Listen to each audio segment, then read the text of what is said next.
আমরা তুরাব হত্যার সুষ্ঠু বিচার চাই। তখনকার প্রশাসন তুরাবের জানাজায় বাধা দিয়েছিল। আত্মাহুতি দিয়ে সে প্রমাণ করেছে সে দেশের মানুষ। এখানে প্রতিবাদ সভায় আমরা বিয়ানীবাজারের সকল সাংবাদিকবৃন্দ মিলিত হয়েছি। আমরা এই সবার মাধ্যমে আমরা আবারও জানিয়ে দিতে চাই, আমরা তুরাব হত্যার সুষ্ঠু বিচার চাই এবং বাংলাদেশে এই জুলাই আন্দোলনে যে সকল সাংবাদিকবৃন্দ নিহত হয়েছেন আমরা সকলের বিচার চাই। আবু তাহের তুরাব সে মৃত্যুবরণ করে নাই, সে আমাদেরকে শিখিয়ে গেছে কিভাবে একটা আন্দোলন সংগ্রামকে সামনের দিকে নিয়ে যেতে হয়। সেই আত্মাহুতি দিয়ে সে প্রমাণ করেছে সে দেশের মানুষ, সে মানুষের কল্যাণে কাজ করে।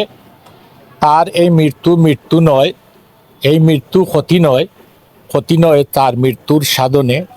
তার মৃত্যু আমাদের মাঝে রয়ে যাবে চিরঞ্জীব। সে তার এই যার হাতে সে মৃত্যু হয়েছে তার যেন বিচারটা আমরা দেখে যেতে পারি। গত 1 বছর আগে 19শে জুলাই তুরাবকে যেভাবে টার্গেট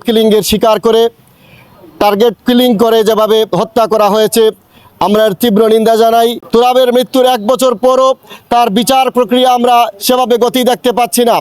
আজকে এই প্রতিবাদ সভা থেকে বিয়ানীবাজার প্রেস ক্লাবের নেতৃবৃন্দ জুলাই আন্দোলনে সাংবাদিক তুরাব সহ যে সকল সাংবাদিক নিহত হয়েছিলেন তাদের বিচার কার্যক্রম অত্যন্ত দ্রুত গতিতে দেখতে চাই।